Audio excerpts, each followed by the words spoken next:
The alarm on Sarah Mitchell's phone buzzed at 4:47 a.m., exactly 40 minutes before sunrise. She didn't need the alarm anymore. Her internal clock had synchronized with military precision over the past 12 years. Her eyes opened in the darkness of her modest two-bedroom apartment in Las Vegas, just 20 miles from Nellie's Air Force Base.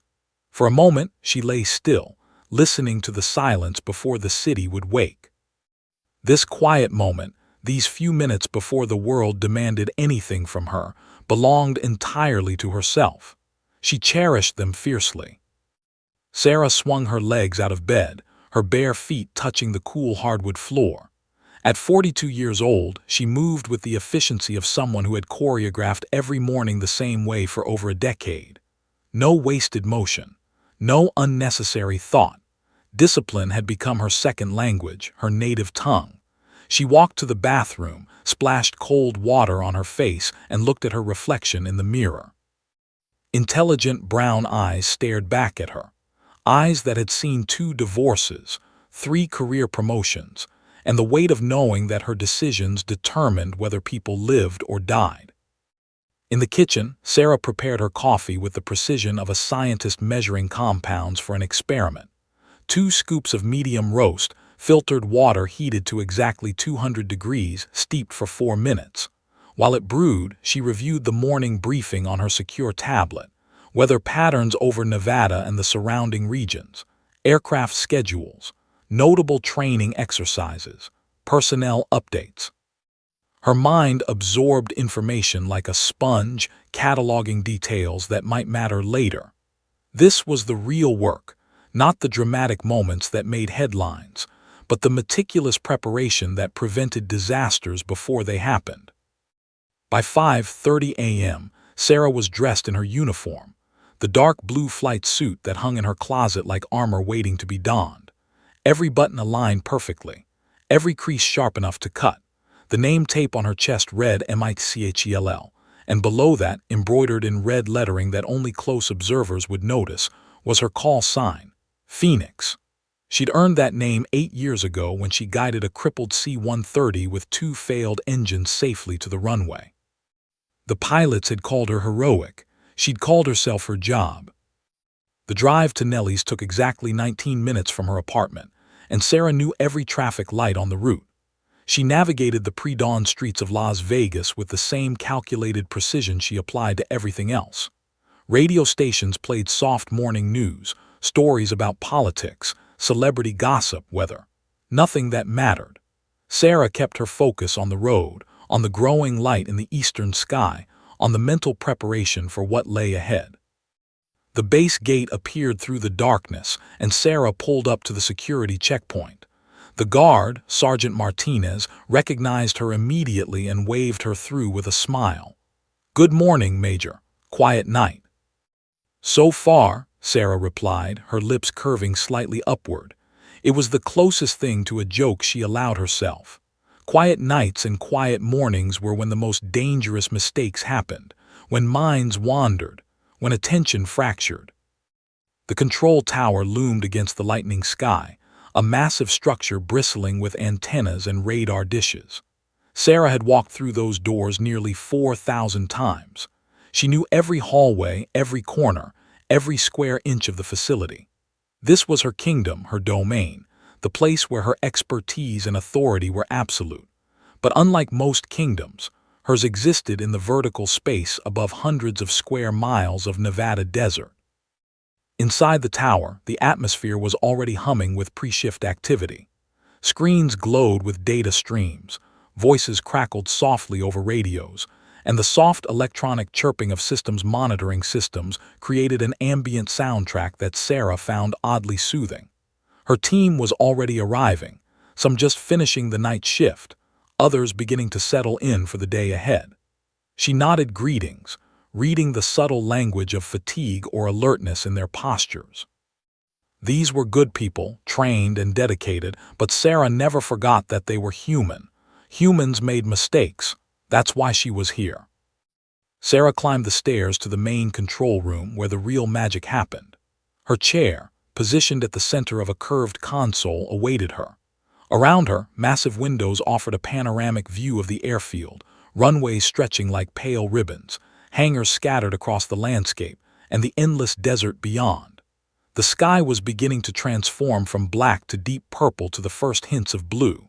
In another 20 minutes, the sun would break the horizon, and the day would officially begin. She settled into her chair and ran through the pre-shift checklist with her senior controller, Tom Reeves, a veteran with 20 years of experience. Communication systems, check. Radar functioning properly, check. Emergency protocols reviewed, check. Weather updates confirmed, check. Everything was green across the board. It was the kind of morning that made complacency whisper tempting lies, that today would be routine, that nothing unusual would happen, that she could coast through on autopilot. But Sarah knew better. She'd learned long ago that the universe didn't operate on a schedule. Disasters didn't announce themselves. They arrived like unexpected guests, demanding immediate and perfect responses. She had trained for every conceivable emergency: engine failures, hydraulic compromises, medical crises, mechanical failures, instrument malfunctions, weather emergencies, communication blackouts. Her mind was a library of what-ifs, and she had response protocols filed away in her memory like weapons in an arsenal. Her fingers wrapped around the warm coffee mug she'd brought from home. Steam rose from the surface, carrying the rich aroma of dark roast. Sarah took a careful sip, her eyes never leaving the screens and readouts surrounding her. Outside, the sun was beginning to peak above the eastern mountains, painting the sky in shades of gold and orange. Another day at Nellie's was about to begin. At 6:30 a.m., the night shift supervisor approached her station with the final handoff briefing. Quiet night. No incidents. Standard traffic expected today. We've got 3 training squadrons scheduled, some cargo runs, and the usual rotation of test flights. Should be a normal Friday. Sarah nodded slowly, taking in the information. Normal Friday. She'd heard those words hundreds of times before, and yet something in her chest tightened. Something in her intuition, that subtle, inexplicable sixth sense that had saved her career multiple times, whispered that this particular Friday carried an electric charge. Call it premonition. Call it instinct.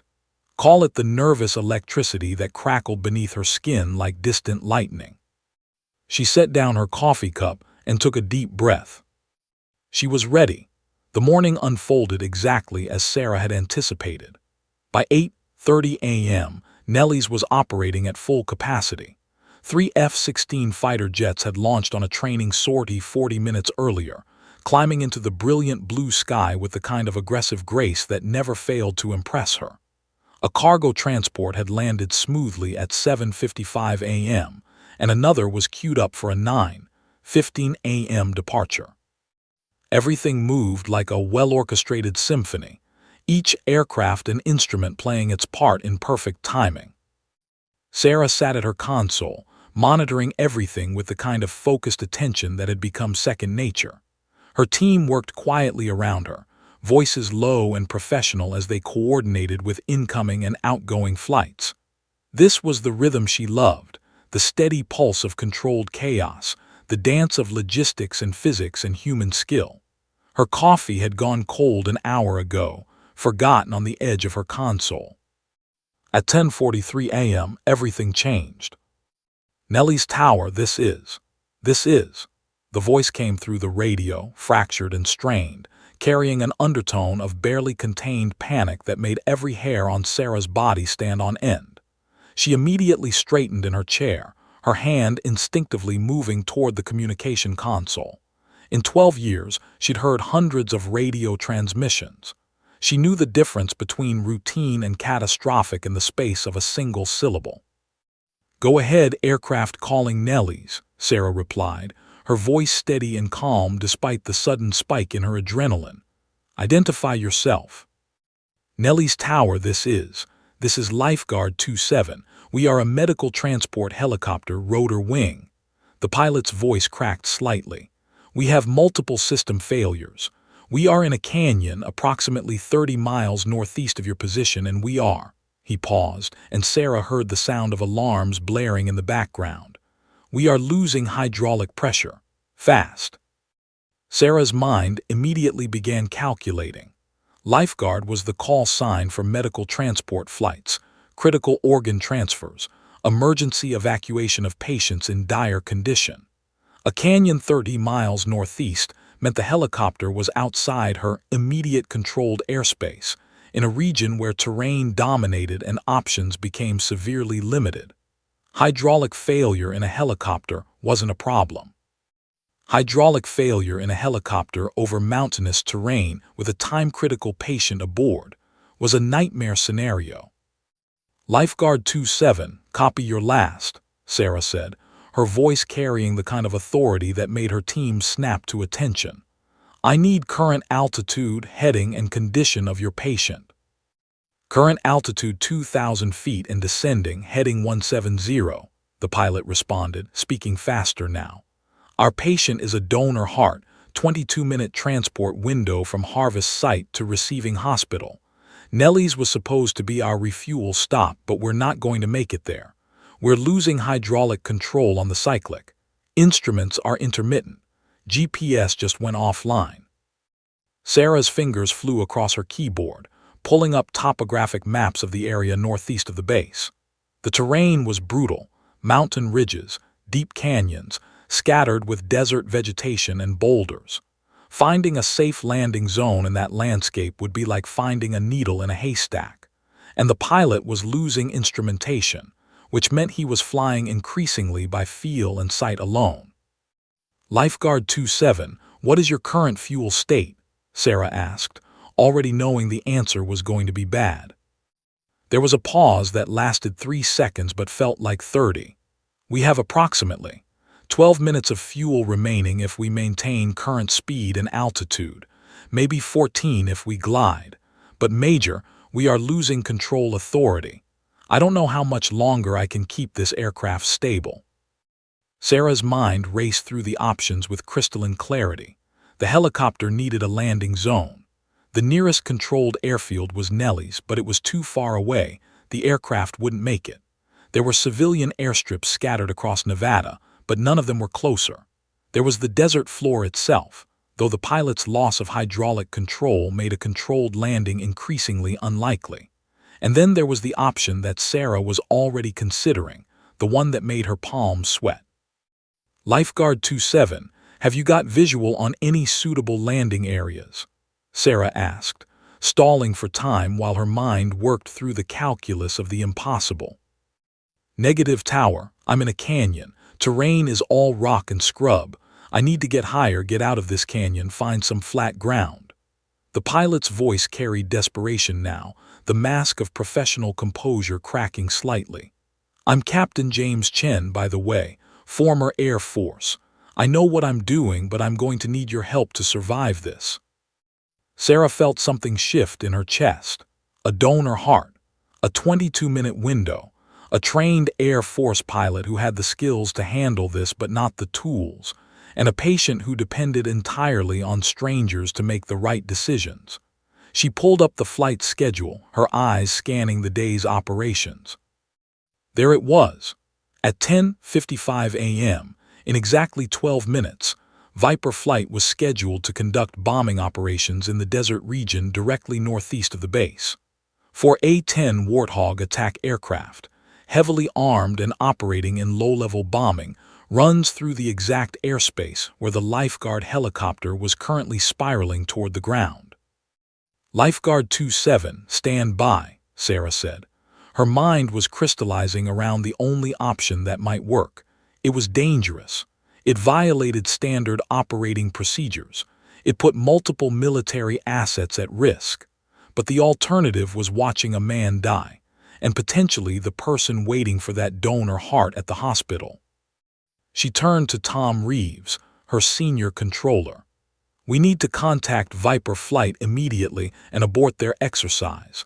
I'm authorizing an emergency landing corridor through active bombing range airspace. Tom's eyes widened. Ma'am, that's not standard protocol. We'll need to contact command. We don't have time, Sarah interrupted, her voice cutting through his objection like a blade. That helicopter is going to be on the ground in less than 15 minutes, and it won't be a controlled landing.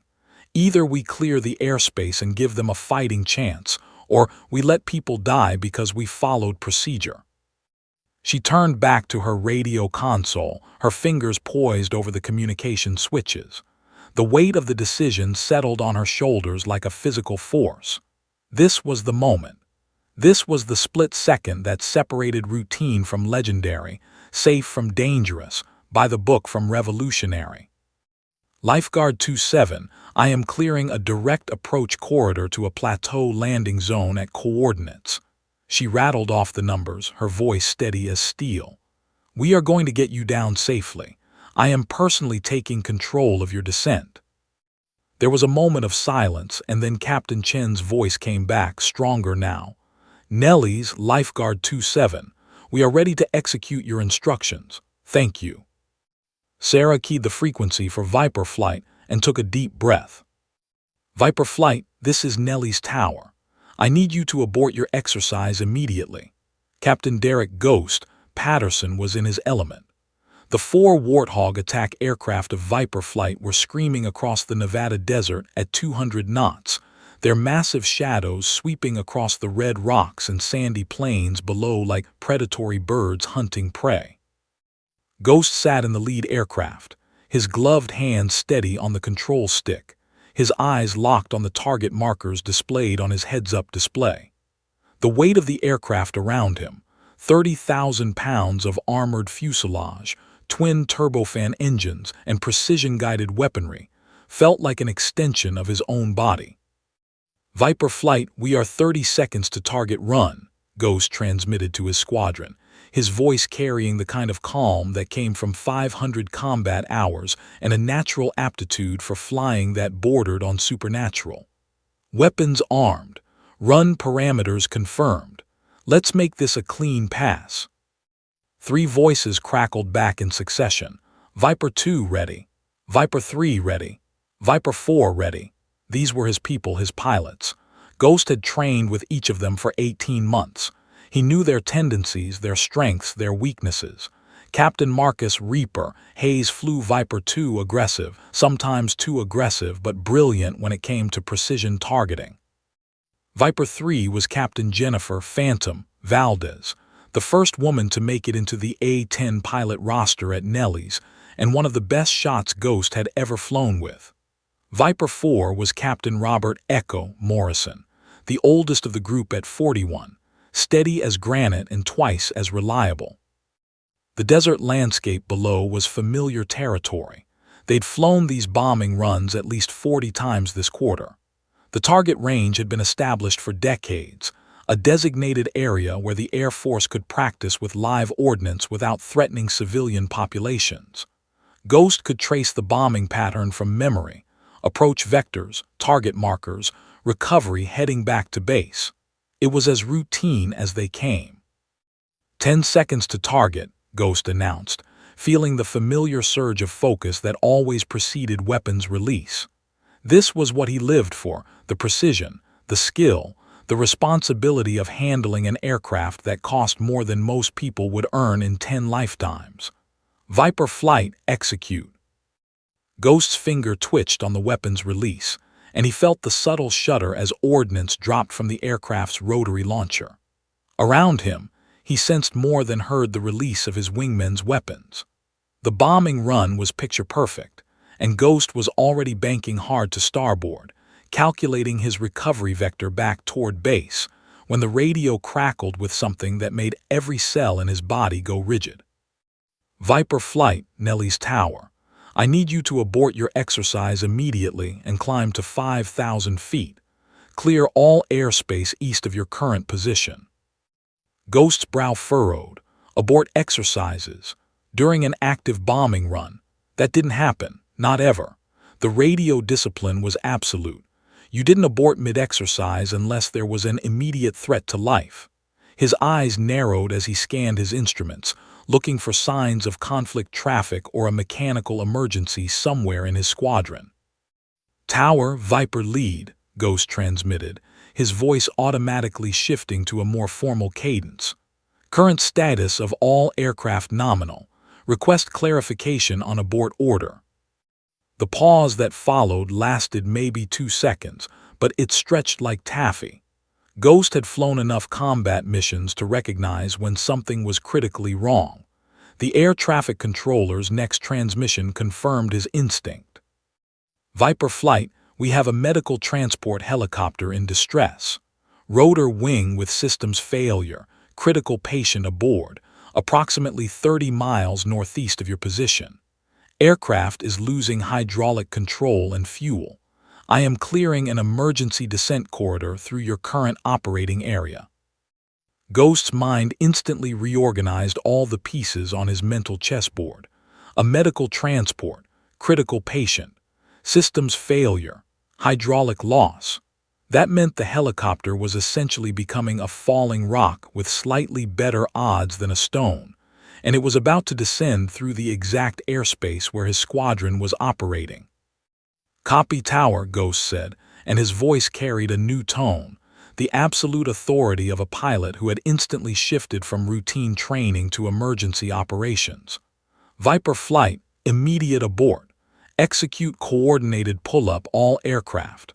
Starboard bank climb to 6,000 feet. The response was instantaneous. Ghost felt his aircraft respond as he hauled back on the control stick, feeling the G-forces press against his body as the massive warthog clawed for altitude. Around him, he sensed his 3 wingmen executing the exact same maneuver with the kind of precision that only came from months of training together. They moved as a single organism, 4 pilots thinking with one mind. "Nelly's Viper Flight is clear of target area, climbing," Ghost reported, his eyes already scanning the airspace ahead for signs of the incoming helicopter. "What is the status of that medical transport?" The controller's response was rapid, professional, but Ghost could hear the undercurrent of tension beneath the calm cadence. "Viper Flight, medical transport is inbound to your previous target zone, currently losing altitude, losing hydraulic control. Pilot is requesting guidance to emergency landing zone. Coordinates following." Ghost's hands moved across the control panel with practiced efficiency, punching in the coordinates while maintaining his climb. The numbers painted a picture of a landing zone on a desert plateau, rough, rocky, surrounded by canyons that would make approach difficult for any aircraft, let alone a helicopter with compromised systems. It was the kind of place where most aircraft would end up as wreckage, but it was also the only option available. "Viper Flight, rally point at 6,000 feet, holding pattern over target zone," Ghost commanded, already visualizing the approach pattern. His squadron adjusted their heading in unison, 4 aircraft turning to circle the area where the helicopter would attempt to land. "All aircraft maintain visual scan of the landing zone. If that helicopter gets into trouble, I want us to see it happen." "Viper Lead, this is Reaper," came Marcus Hayes's voice over the radio. "Do we have weapons authority if something goes wrong? Civil aircraft in distress might attract complications." It was a good question, the kind of tactical thinking that made Ghost proud of his pilots, but he shook his head slightly, despite knowing Hayes couldn't see the gesture. "Negative. We're observers now. Our job is to give Nelly's visual confirmation and be ready if ground rescue is needed. Weapons safe, all aircraft." Ghost banked his warthog into the holding pattern and his eyes focused on the distance. Somewhere out there, beyond the shimmer of heat rising from the desert floor, a helicopter was spiraling toward the ground. A pilot was fighting for control of an aircraft that was systematically failing. A patient, someone's father, mother, brother, sister, was depending on strangers to keep them alive. Ghost had flown combat missions over hostile territory. He'd engaged enemy aircraft. He'd faced down surface-to-air missiles. But he'd never experienced a moment quite like this, where the mission wasn't about victory or defense, but about being present for another person's moment of maximum crisis. "Come on, helicopter," Ghost whispered, watching the shimmering desert below. "Come on, you can make it." And then he saw it, a dark speck against the blue sky, moving erratically, descending too fast, struggling to maintain control. "Nellie's Viper lead has visual on lifeguard," Ghost transmitted. "Inbound from the northwest, altitude appears to be 1,400 feet and descending rapidly. Helicopter is definitely in distress. We are maintaining position overhead." The controller's voice came back, calm and steady. "Copy, Viper lead. Maintain position and provide real-time updates. You are now lifeguard's guardian angels."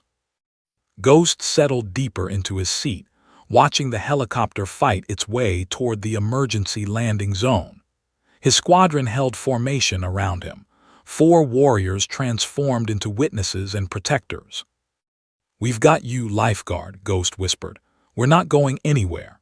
Sarah's eyes were locked on the radar screen, tracking the blip that represented Captain Chen's helicopter. The small green dot pulsed steadily, but the trajectory told her everything she needed to know. The aircraft was descending faster than a normal approach should allow. The altitude readout ticked downward with relentless precision. 1,400 feet, 1,300 feet, 1,200 feet. "Status update from lifeguard," Sarah commanded, her voice cutting across the control tower like a whip. Every controller at the station had stopped their routine work. All attention was now focused on this single aircraft and its impossible situation. The radio crackled, and Captain Chen's voice came through, strained and focused. "Nellie's Tower, Lifeguard 27. Current altitude 900 feet, rate of descent 400 feet per minute. I have intermittent control of the aircraft, but hydraulic pressure is continuing to degrade. I am losing the ability to make directional corrections." Sarah's stomach clenched. 900 feet. That meant the helicopter had less than 2 minutes of flight time remaining before it would either land or impact terrain. And the rate of descent was accelerating, which meant Chen was losing hydraulic pressure faster than she'd feared. The margin for error had shrunk to paper thin. Tom Reeves, her senior controller, appeared at her shoulder. His face was pale and his voice carried a note of quiet desperation. "Sarah, we need to abort this approach. Tell Chen to climb back out, get to altitude and head back toward base. We can get him to the civilian airport at Las Vegas. He'll have more time, more options." It was logical. It was safe. It was the textbook response. Sarah understood exactly why Tom was suggesting it, and she understood that every part of her military training was screaming at her to order an abort. Following procedure kept people safe. Breaking protocol caused disasters. But she also understood something else, something that lived in the deeper places of her consciousness, beyond procedure and regulation. The patient aboard that helicopter wasn't a statistic. The donor heart wasn't a hypothetical. Somewhere in a hospital, someone was waiting.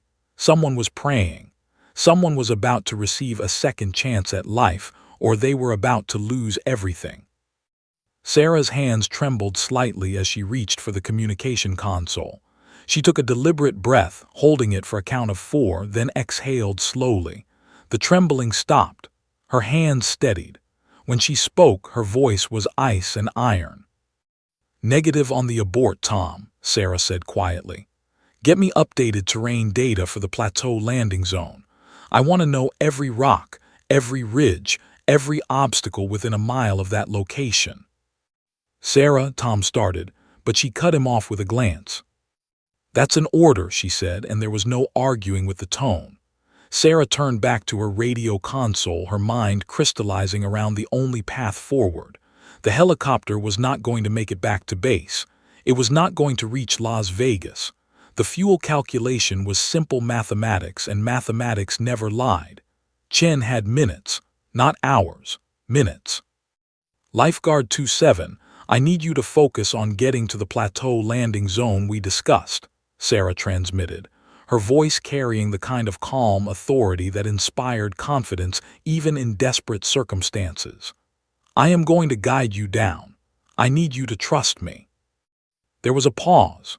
Sarah could almost hear Captain Chen's mind working through the options, wrestling with the decision to trust his life and his patient's life to the voice of a woman he'd never met. Nellie's lifeguard copies, Chen finally responded. I'm going to trust you, Major. What do you need me to do? Sarah's fingers moved across her keyboard, pulling up every piece of data she could access about the landing zone. Satellite imagery, topographic surveys, wind patterns. The plateau was rough, rocky, surrounded by dangerous terrain, but it was flat enough. Barely. If Chen could get the helicopter down without losing control completely, he might walk away from this. Lifeguard 27, your landing zone is 2 miles due northeast of your current position, Sarah began, speaking with the precision of someone guiding a scalpel through delicate surgery. The plateau is approximately 300 meters long and 200 meters wide. Surface is rocky but relatively flat. Wind is currently from the southwest at 8 knots. You are going to descend on a heading of 045 degrees. Sarah's eyes flicked to the radar screen. 800 feet, 700 feet. The rate of descent was still accelerating. Captain Chen, I need you to reduce your descent rate, Sarah commanded. You're coming down too fast. Ease back on the collective gently. If you drop it too quickly, you'll lose lift entirely. Copy reducing descent rate, Chen replied. His voice had shifted, no longer panicked but focused. He was a pilot now, not a man in crisis. That shift might save his life. But as Sarah monitored the aircraft's trajectory, she realized something that made her blood run cold. The landing zone was clear, yes, but positioned between the helicopter's current location and that landing zone was a narrow canyon with steep rock faces. If Chen descended in a straight line toward the plateau, he would strike those rocks. The helicopter would become scrap metal and tragedy. Sarah's mind raced through options with the speed of a chess grandmaster calculating multiple moves ahead. She could order Chen to climb and circle around the canyon, but his fuel situation wouldn't allow for that. Every second, every unnecessary maneuver was burning precious fuel. She could order him to land in the canyon itself, but that would be almost certain death. The canyon floor was strewn with boulders and debris. Or she could do something that made her palms sweat and her heart hammer against her ribs. Lifeguard 27, I need you to make a course correction, Sarah said, and her voice carried a note that made Tom Reeves grip the edge of her console so hard his knuckles turned white. New heading 020 degrees. This will take you around the canyon. Nellie's, that heading will take me away from the plateau, Chen responded, confusion evident in his voice. I thought you wanted me. I know what I'm asking, Sarah interrupted, her voice steel. You're going to descend on heading 020. There is a secondary landing zone at coordinates. She rattled off numbers that she'd been calculating in real time, coordinates for a flat stretch of desert floor beyond the canyon, a location that was slightly farther from the plateau but completely clear of obstacles. That location is clear. You can put down there. Tom Reeves's voice was urgent. Sarah, that secondary location is in the restricted airspace south of the bombing range. We haven't cleared that area. Sarah's jaw clenched. She knew exactly what she was doing. The secondary landing zone was technically outside the bombing range, but it was close. Too close. If any remaining ordnance had failed to detonate properly, if there were unexploded bombs in that area, if anything went wrong. Acknowledge new coordinates, Captain Chen, Sarah said, making the decision that would define her career. You have the skills to make this work. You have the fuel to make this work. All I need you to do is trust me and fly the aircraft. There was a moment of silence. Sarah could feel the weight of every eye in the control tower on her. This was the moment. This was the choice that separated safe from necessary, procedure from miracle. Nellie's Lifeguard 27, Captain Chen's voice came through, calm and resolved. New heading 020 confirmed. I'm going to trust you, Major. Let's bring this bird home. Sarah closed her eyes for just a fraction of a second. Then she opened them and began the most critical guidance of her career. Lifeguard, descend to 400 feet and maintain 020 heading. I have you on radar. You are going to make it. I promise you that. Time compressed into something surreal and crystalline. In the control tower, Sarah's world had narrowed to the radar screen, the radio frequencies, and the voice of Captain Chen coming through her headset. Every other sound faded to background noise. Every other concern evaporated. There was only this moment, this aircraft, this impossible descent. "Lifeguard, maintain current heading," Sarah transmitted, her voice carrying an almost hypnotic quality, steady, confident, utterly certain. "Current altitude 400 feet. You are 1 mile from the landing zone. Everything is proceeding perfectly."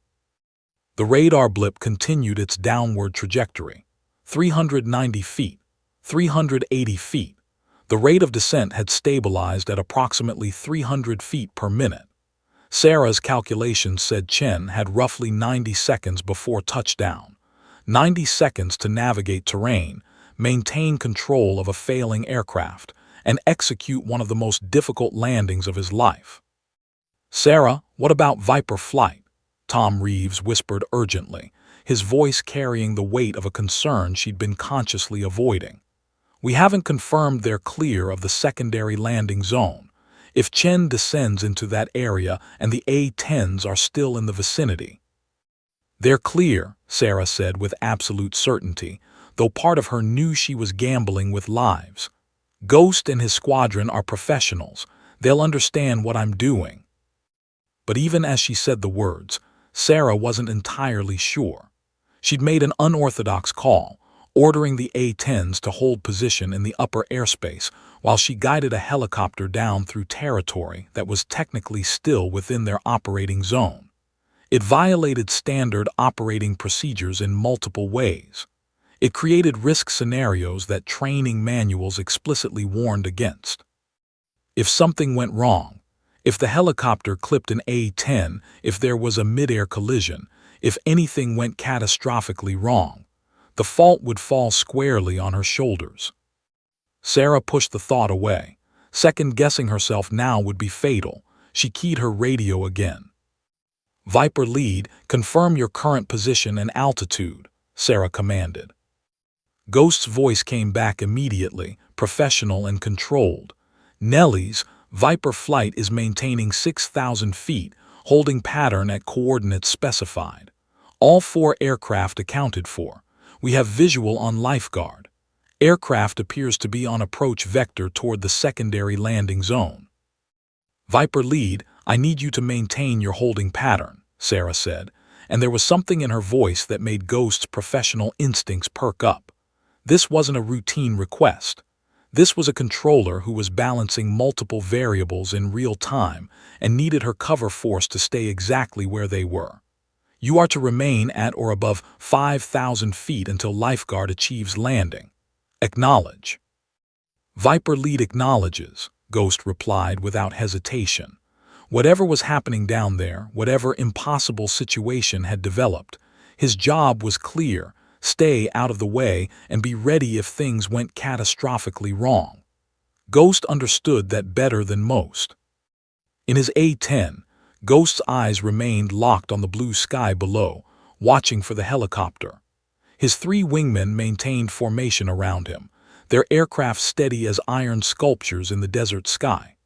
Around them, the landscape stretched in every direction: sand, rock, and sparse vegetation, creating a patchwork of earth tones beneath the brilliant Nevada sun. Back in the tower, Sarah's mind was operating at a level of focus she'd rarely experienced. Her eyes tracked multiple data streams simultaneously: altitude, heading, rate of descent, wind speed, the updated terrain data for the secondary landing zone.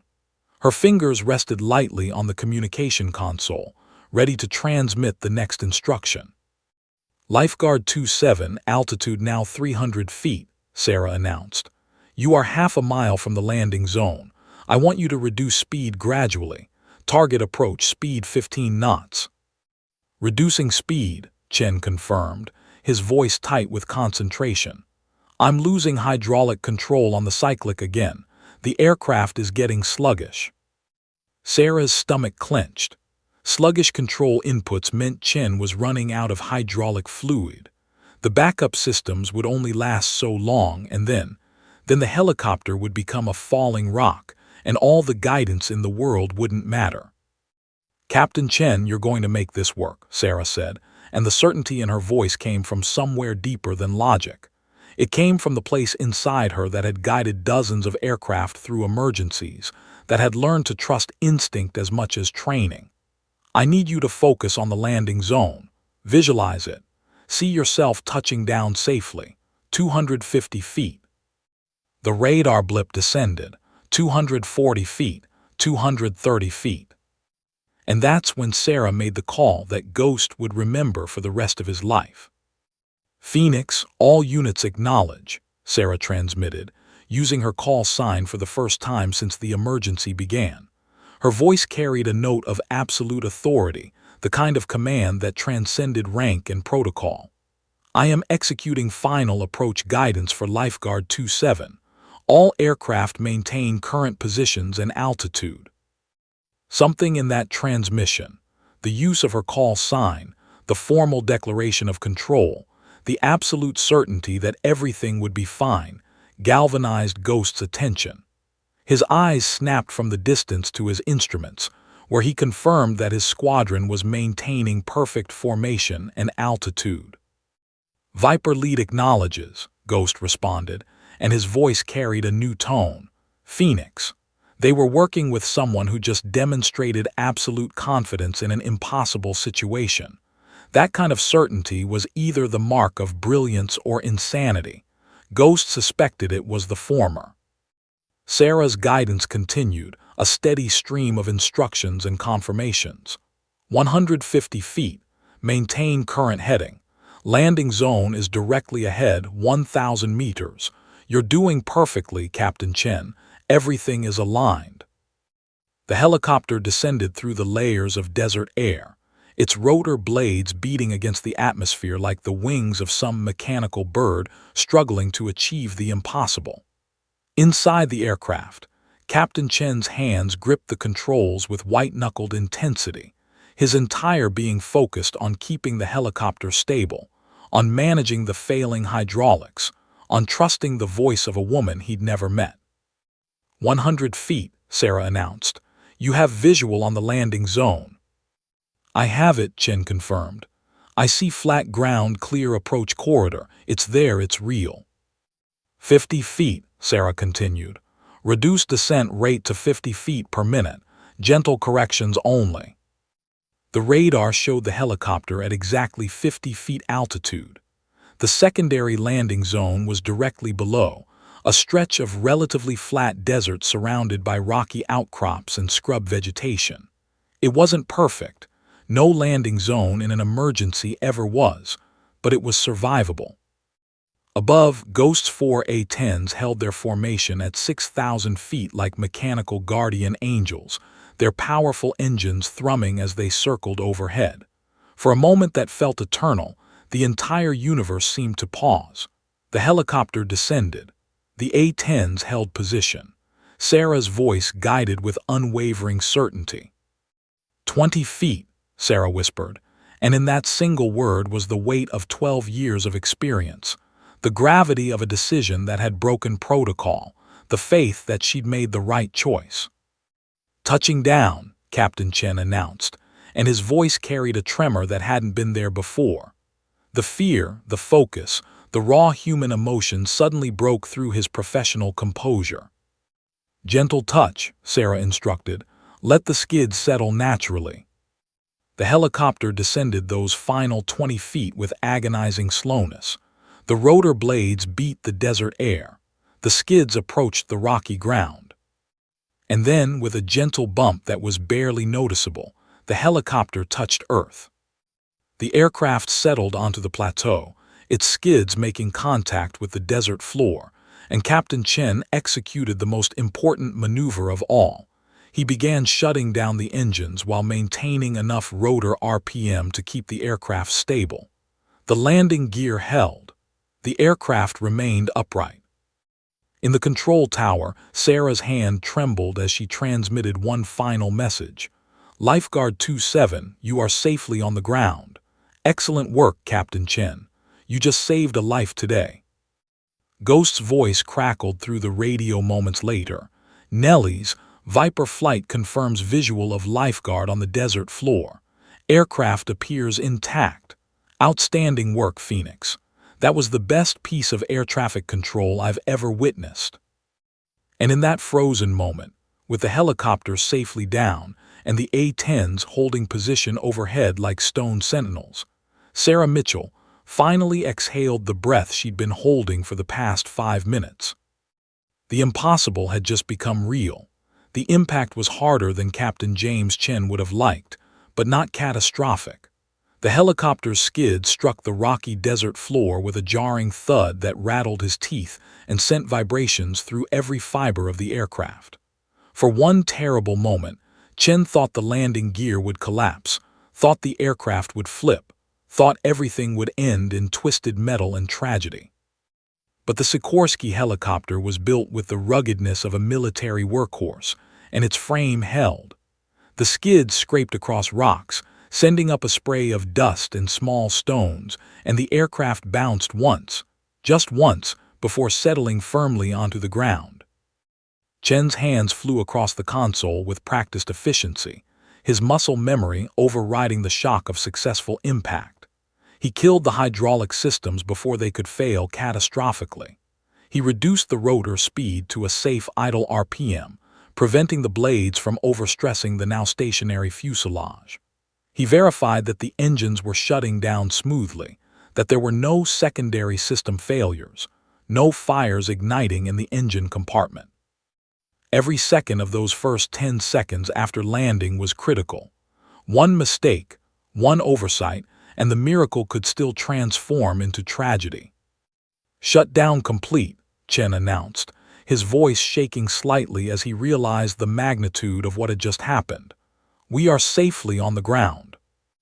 Inside the medical compartment behind the cockpit, Dr. Patricia Morrison and her surgical nurse, Michael Torres, had endured those final seconds of descent with their hands locked around the transport pod containing the donor heart. The container was insulated, temperature-controlled, and monitored by a sophisticated array of sensors and life support systems. But in that moment, as the helicopter descended erratically and the rate of descent accelerated, all of those systems felt fragile and inadequate. "Hold tight," Patricia had shouted to Michael as the aircraft lurched sideways. "Just a few more seconds." The impact threw them both forward slightly, straining against their harnesses. The transport pod shifted in its mounting, and for one heart-stopping moment, Patricia thought they were going to lose it, but the restraints held. The pod remained secure. And then, blessed silence. No more engine noise, no more rotor blade vibration, no more the terrible sound of hydraulic systems failing.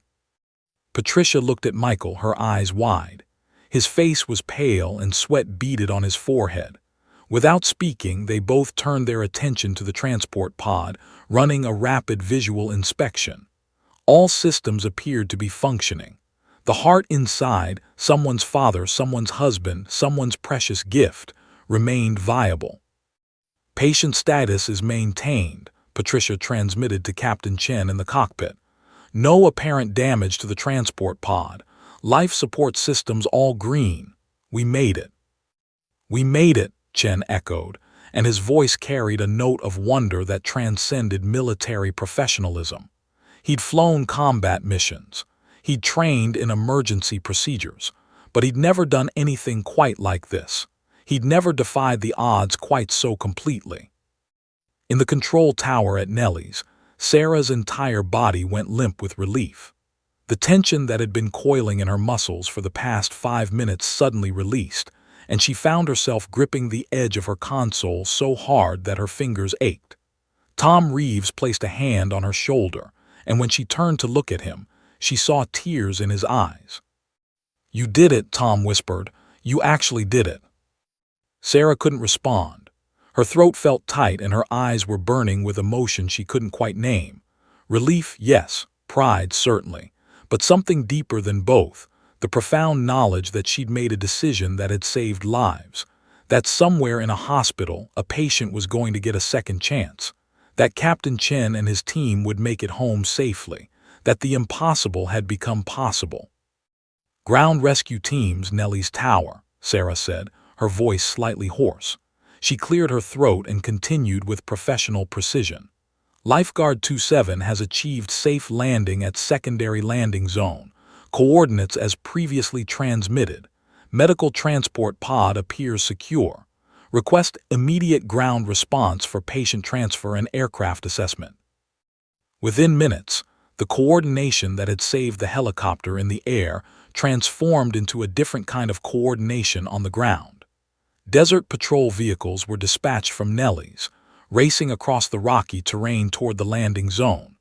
Medical personnel at the receiving hospital were notified that the transport would be arriving, though the exact ETA remained uncertain. Ground rescue teams assembled equipment for potential patient evacuation, just in case Chen's assessment of the aircraft's condition was overly optimistic. Above, Ghost and Viper flight maintained their holding pattern at 6,000 feet.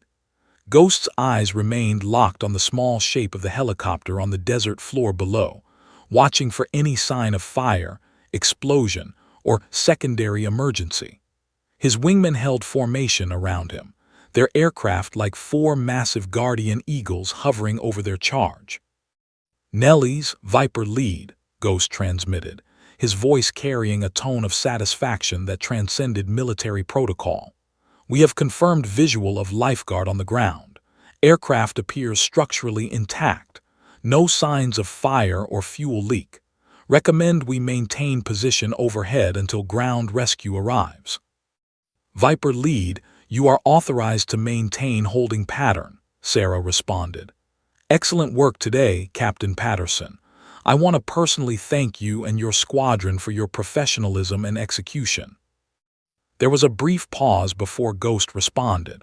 When he did, his voice carried genuine emotion. "Nelly's, the thanks belong to you, Phoenix. Whatever you're calling yourself these days, you just proved why you're the best in this tower. We'll stay here as long as you need us." Sarah felt warmth spread through her chest. She'd worked with Ghost, Derek Patterson, for the past 3 years, and they developed the kind of professional respect that came from countless successful operations. But this moment, this crisis, had forged something deeper. They danced with death together and won. 20 minutes later, the first ground rescue vehicle appeared on the horizon, a cloud of dust trailing behind it as it raced across the desert toward the landing zone. Captain Chen, watching from the cockpit, transmitted a status update. "Rescue vehicle approaching. Medical team in transport pod is stable. We're ready for patient transfer." Patricia and Michael had already begun the preliminary procedures for transitioning the donor heart to the ground-based medical team. The transport pod was being carefully prepared for transfer, its systems verified one final time. Patricia found herself thinking about the person who was waiting for this heart, about their family, about the second chance that was about to be given. As the rescue vehicle pulled up beside the helicopter, kicking up clouds of dust that momentarily obscured the scene, Sarah received a radio transmission from Captain Chen that made her close her eyes briefly. "Nelly's Tower, Lifeguard 27, Chen said, his voice steady and grateful. "On behalf of myself, my medical team, and the patient we're carrying, I want to thank you for saving our lives today. You gave us hope when hope seemed impossible. Whatever you need, whatever I can do to repay that, it's done."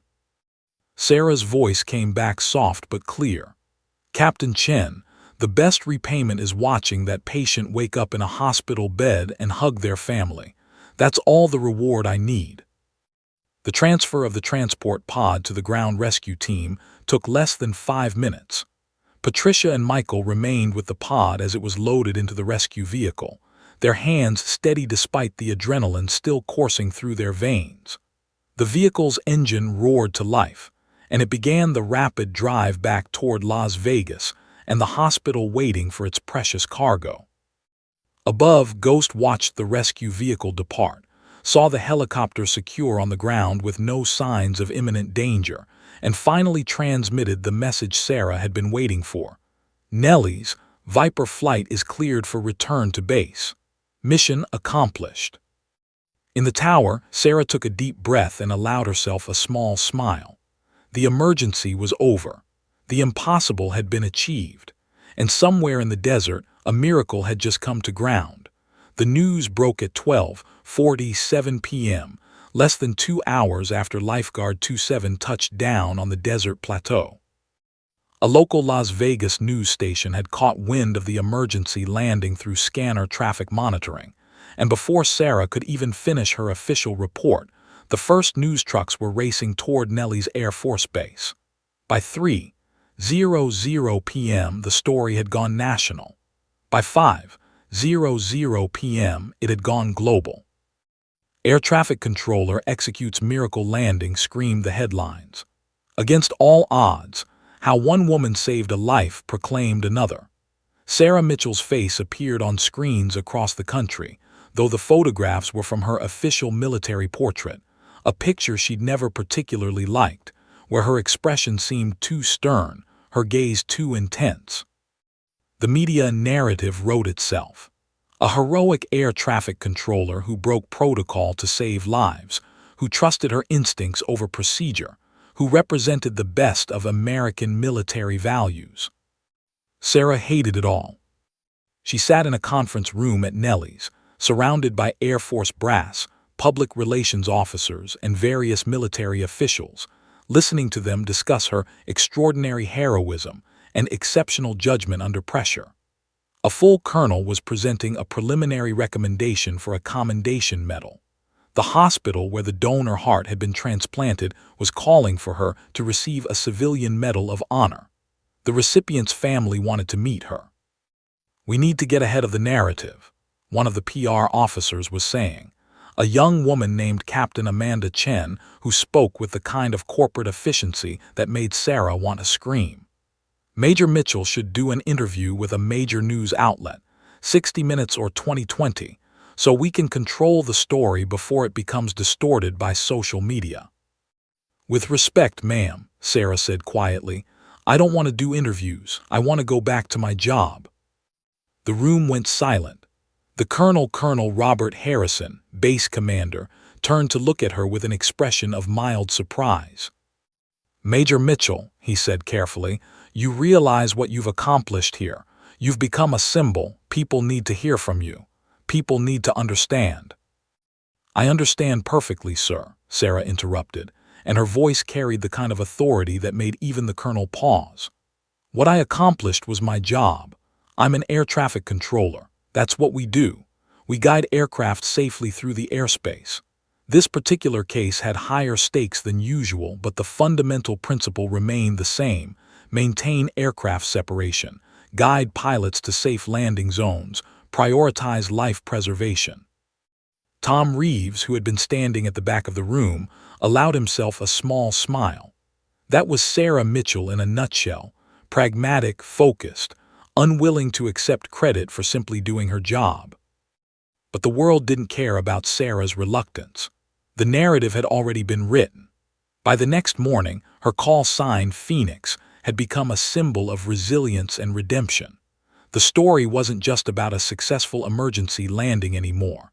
It was about a woman who'd trusted her instincts, who'd bent the rules for a higher purpose, who'd proven that sometimes the best outcomes came from breaking protocol when protocol failed. The recipient of the donor heart, a 42-year-old named Robert Martinez who'd been waiting on the transplant list for 14 months, woke up 5 days after the surgery. When his family was permitted to see him, his daughter, Elena, was the first to reach his bedside. She held his hand and cried, not because he was recovering successfully, but because he was alive. Because someone in a control tower had made the right decision at exactly the right moment. Elena wrote a letter to Sarah. "Dear Major Mitchell," it began, "my father tells everyone that you gave him his life back.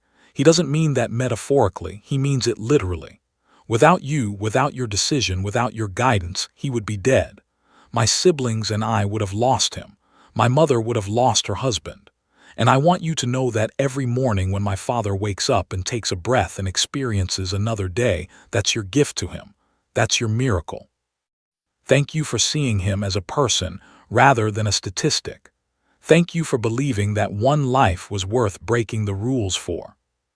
Sarah read that letter in her office at the tower, with the door closed and her eyes burning.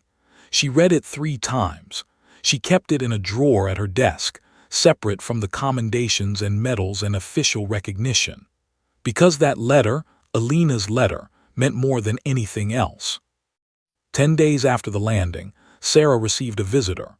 She was preparing for her afternoon shift when one of the junior controllers informed her that she had a guest in the lobby. When she came down, she found Captain Derek Patterson in full flight suit, standing with the kind of posture that suggested he'd just landed and headed straight to the tower. "Ghost," Sarah said, and her expression softened slightly. "What brings you here?" "Had some downtime between training flights," Derek said, but both of them knew that wasn't the real reason. He'd made a point to be here. "Thought I'd check on the woman who saved my day and 3 other pilots' days in one afternoon." They walked out onto the observation deck of the control tower, where the Nevada sky stretched endlessly in every direction. Aircraft moved in and out of Nellies with steady regularity, guided by controllers who would never know that one of their colleagues had just fundamentally altered what was possible in their field. "I've been thinking about that moment," Derek said quietly, standing beside Sarah as they watched the airspace. "When you called out with your Phoenix call sign and ordered us to execute that pull-up. I've replayed it in my mind 100 times, and every time I come to the same conclusion. If we'd hesitated for even 1 second longer, if we'd questioned your order, if we'd gone through the standard verification procedures, we would have collided with that helicopter. We were that close." Sarah nodded slowly. She'd done the same calculations, run the same simulations in her mind. The margins had been razor-thin. The outcome could easily have been tragedy instead of triumph. "But we didn't collide," Sarah said simply. "Because you're a professional, because your training allowed you to execute a difficult maneuver with precision, because in that moment we all chose to trust each other." Derek turned to look at her fully. "You broke protocol, you know. The secondary landing zone wasn't officially cleared. You ordered aircraft into airspace they weren't supposed to be in. By the book, what you did was wrong." "By the book, that helicopter would have crashed," Sarah replied. "By the book, Captain Chen and his medical team would be dead.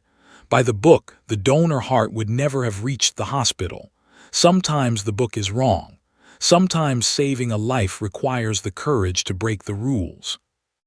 They stood in silence for a long moment, watching the desert sky and the invisible dance of aircraft, invisible to everyone except those in the tower who knew how to see them. "The Air Force is making a big deal out of this," Derek said finally. "They're already talking about changing protocols, about creating new emergency procedures based on what you did. Your decision is becoming doctrine." Sarah felt something shift in her chest, not quite fear, not quite pride, but something in between. Her decision, her choice to break protocol in that critical moment, was going to influence how thousands of air traffic controllers and pilots operated in the future. The implications were enormous. "That's the real miracle," Sarah said quietly. "Not the successful landing. The fact that we're going to learn from this.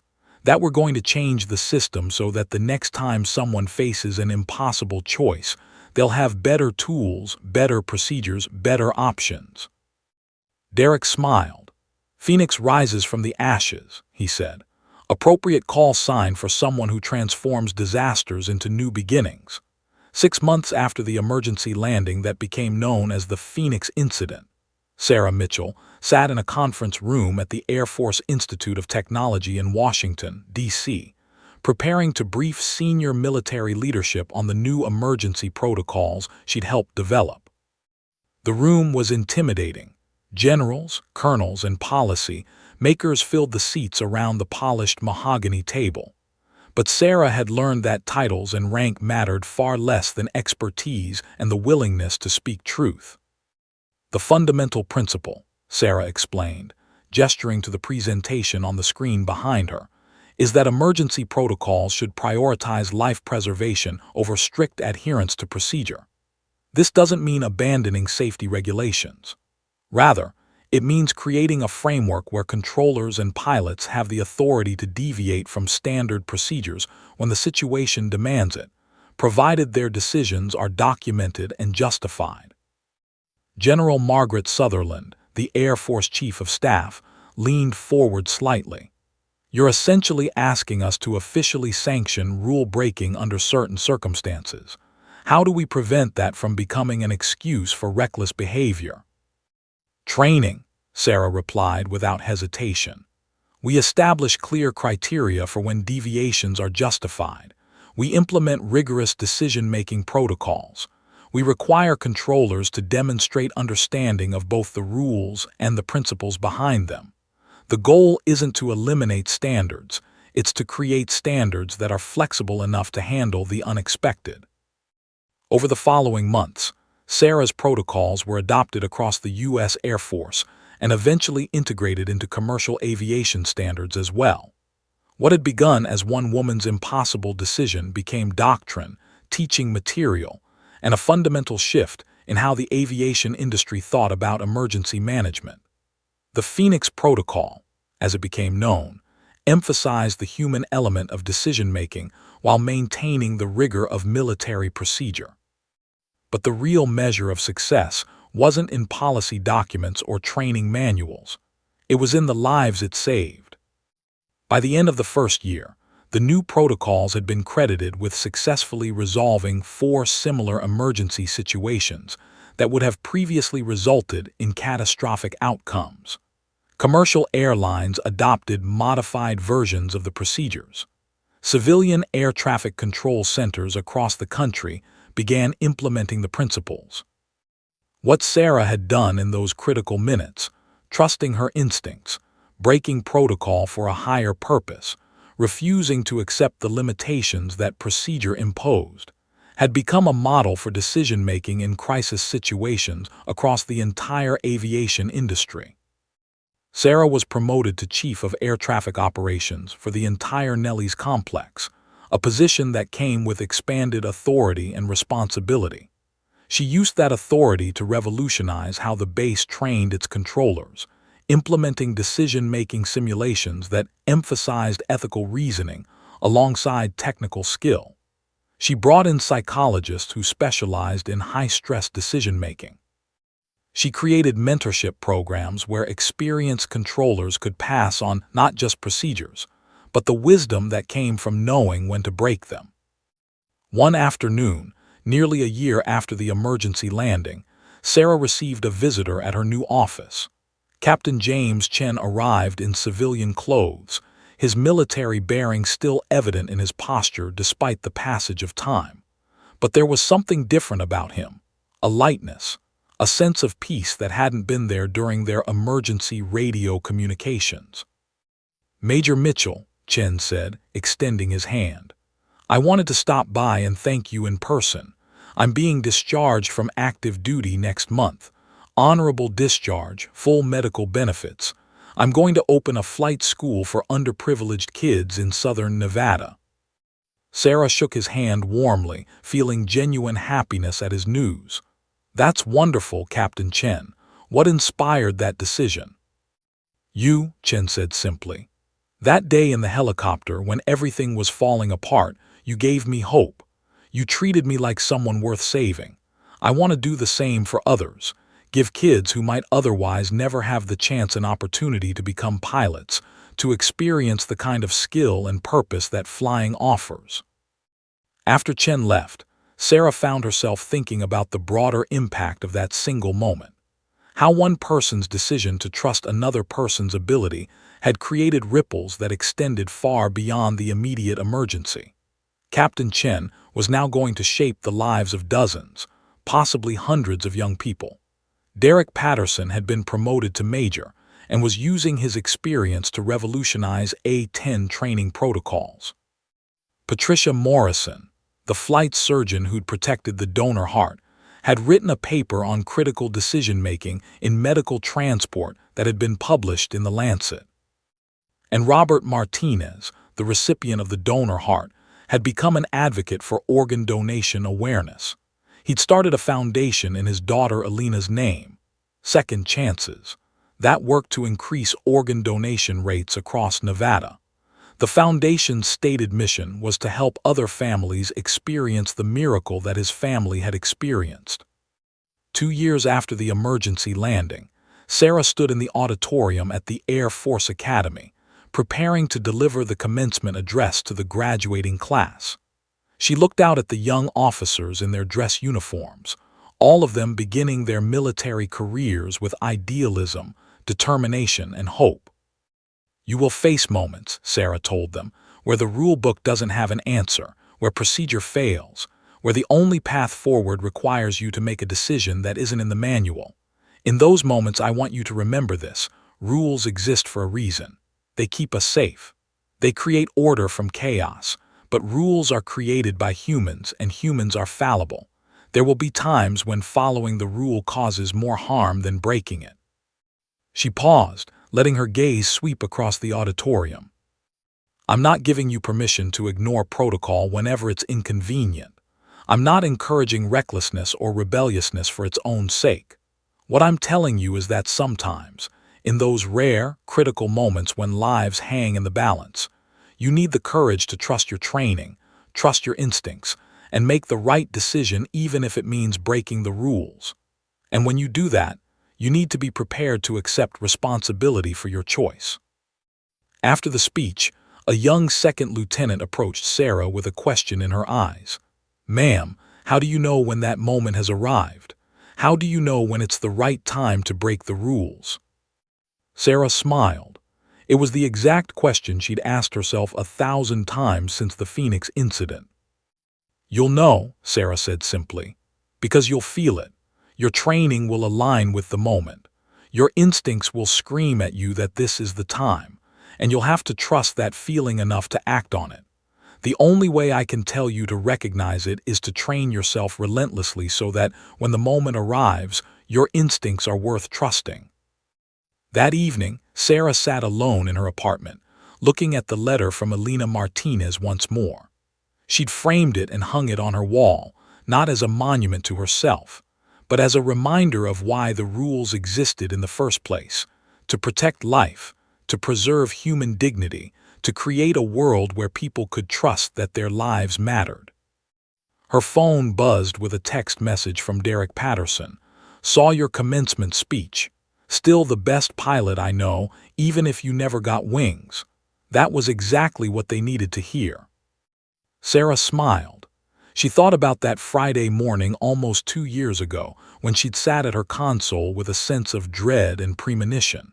She thought about the moment when Captain Chen's voice had come through the radio, desperate and afraid. She thought about the impossible choice she'd made. And she realized that the greatest legacy wasn't the protocol changes or the policies or the training manuals. The greatest legacy was knowing that somewhere, someone was living a life they wouldn't have otherwise experienced. Somewhere, a father was hugging his daughter.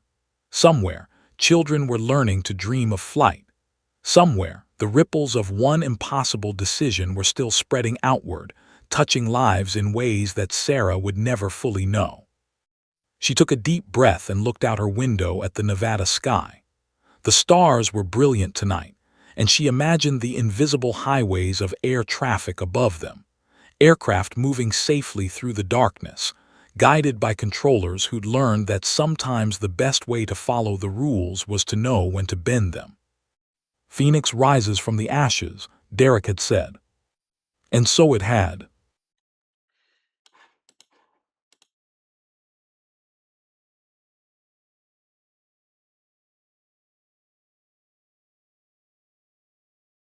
I guess you fell into the wrong hands, yeah. Buondì, buondì.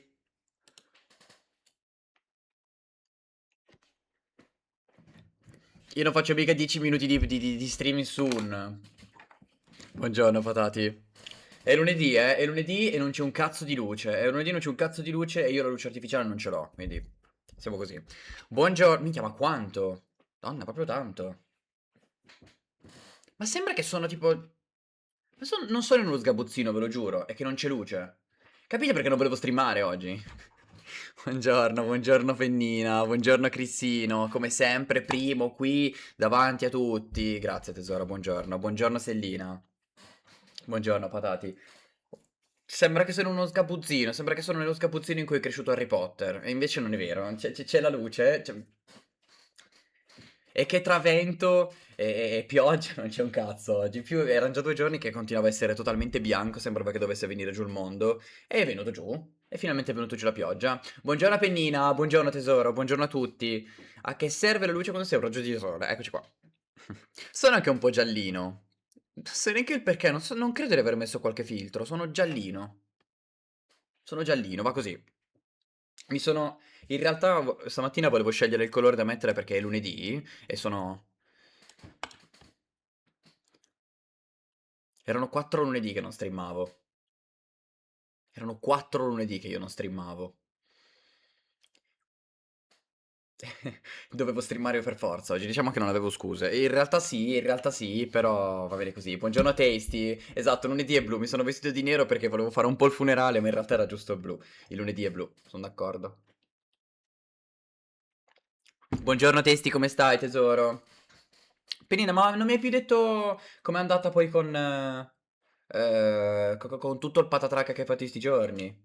Cioè, è finita lì? È andata bene quindi comunque, cioè si può dire che è andata bene. Non ho capito se c'è stato un responso finale.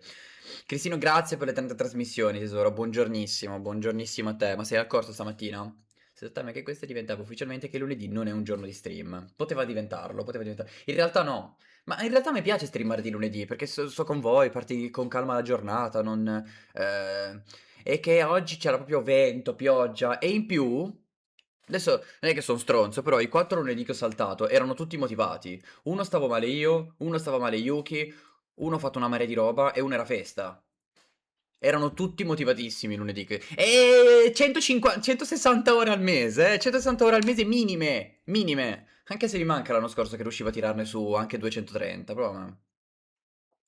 te l'ho detto, è andato abbastanza bene. Ah, ok, boh, fine lì però, per avere la graduatoria definitiva dopo aprile. Ah, dopo aprile, perché il 29 e 30 ci sono gli ultimi orali. Ah, ok.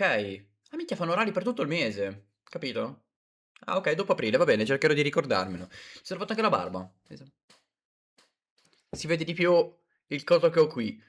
Altro motivo per cui oggi non volevo streamare. Non so cosa sia, un bobonino.